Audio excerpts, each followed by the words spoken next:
চারটি কাজ আছে, যে চারটি কাজ কখনই করা যাবে না। চারটি কাজ থেকে সর্বদা দূরে থাকতে হবে। চারটি কথা কাউকে জিজ্ঞেস করা যাবে না। নাম্বার 1, 1 নাম্বার, কখনো কারোর স্বাস্থ্য বা উচ্চতা নিয়ে হাসি ঠাট্টা করবেন না। অনেকের আল্লাহ পাক মহান রব্বুল আলামিন সাইজে একটু ছোট বানাইছেন, দোষটা কি তার? সাইজে ছোট বানাইছেন, সেই দোষ তো তার না, আল্লাহ পাক তাকে ছোট বানাইছেন। আল্লাহ পাক ভালো লাগছেন তাকে ছোট বানানোর, সেজন্য আল্লাহ পাক তাকে ছোট বানাইছেন। কারোর স্বাস্থ্য রোগা, একবারে চিকনা চাকনা, এবং কি অনেক মোটা, অনেক ফ্যাটি, এগুলা কে দিয়েছেন? এই স্বাস্থ্যের মালিক কে? মহান রব্বুল আলামিন।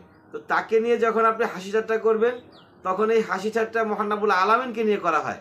নাউজুবিল্লাহি মিন যালিক। তার মানে এই বিষয়গুলোতে কারোর সাথে কখনোই রং তামাশা, হাসি ঠাট্টা করা যাবে না। নাম্বার 2, 2 নাম্বার, কখনো কারো বয়স বা বেতন জিজ্ঞেস করবেন না।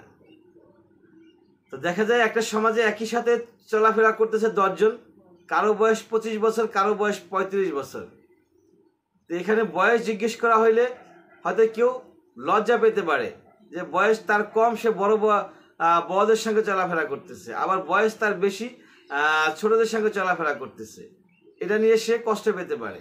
আর বেতন, ইসলামের সম্পূর্ণ নিষেধ করা হয়েছে বেতন জিজ্ঞেস করার জন্য। কারণ বেতন হচ্ছে আমরা একই সমাজে একই সঙ্গে কয়েকজন বাস করি, চলাফেরা করি, একসঙ্গে থাকি, একসঙ্গে সব কিছু করি। কারো বেতন 1 লক্ষ টাকা, কারো বেতন 20,000 টাকা। যদি 1 লক্ষ টাকা বেতনওয়ালা ব্যক্তি 20,000 টাকা বেতনওয়ালাকে জিজ্ঞেস করে তোমার স্যালারি কত, তখন সে লজ্জা পাবে। ইসলাম এই ধরনের লজ্জা দিতে নিষেধ করেছেন। আপনি যদি মুসলমান হন, কখনোই এই দুটো কাজ করবেন না। নাম্বার 3, 3 নাম্বার, সব সময় শুনবেন বেশি, বলবেন কম, প্রয়োজন ছাড়া কথা বলবেন না। এটা জ্ঞানীদের লক্ষণ। জ্ঞানীরা কখনোই বেশি কথা বলেন না। যতটুকু প্রয়োজন আছে, যতটুকু কথা বলা প্রয়োজন আমাদের, আমরা ঠিক ততটুকুই বলবো, বেশি কথা বলবো না।